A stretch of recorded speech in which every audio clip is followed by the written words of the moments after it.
Well, we certainly anticipate that the Senate will confirm Judge Barrett, but let's remember that they're talking about asking her to prejudge cases that would come before her if she's on the Supreme Court. And there's a rule about that during these hearings, that you don't ask nominees what they would do about prospective cases in front of them. And you know what that rule's called? It's called the Ginsburg rule. That was put in place when RBG was at her confirmation hearing in the Senate. And you know who invented that rule?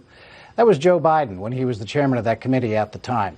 Joe Biden has created a real problem for himself because just this weekend in a local interview in Las Vegas, he said that American voters don't deserve to know what he thinks about packing the court. And he's engaging in a lot of misinformation and lies about what's going on here. It is absolutely constitutional for the president to select a nominee and for the Senate to confirm that nominee.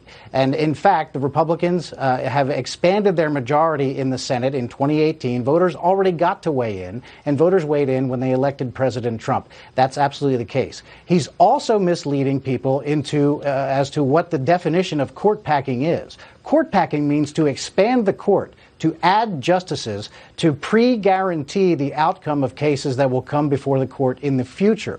That is what court packing is. Democrats talk all the time about how, we respect and we have to protect our norms and our traditions and our institutions.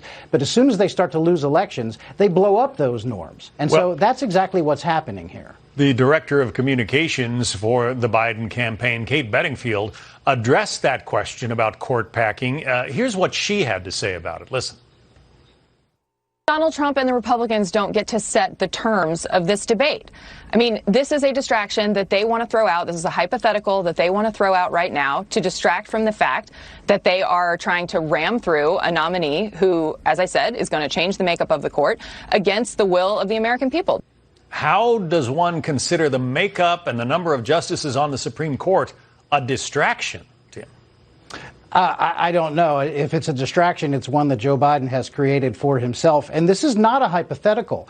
The left is actively pushing the idea of court packing, and Joe Biden has created the big problem for himself by refusing to answer the question. First, he said he won't answer it because it would make news. Well, of course it would. He's running for president. Then he said it's a distraction and he won't play that game. Now he says Americans don't deserve to know what his opinion is. We ask, what other things, what other plans do you have, Joe, that Americans don't deserve to know about? It's ridiculous that someone who is running for president won't answer a basic question when so many members of his own party want to alter the makeup, add seats to the Supreme Court, essentially conducting a partisan overthrow of one of the three branches of our federal government. That's what the left wants to do, and Joe Biden won't tell Americans what his opinion of that is. Well, it's irresponsible, and it should make people suspicious about what else he's hiding and what else the left is forcing him to do.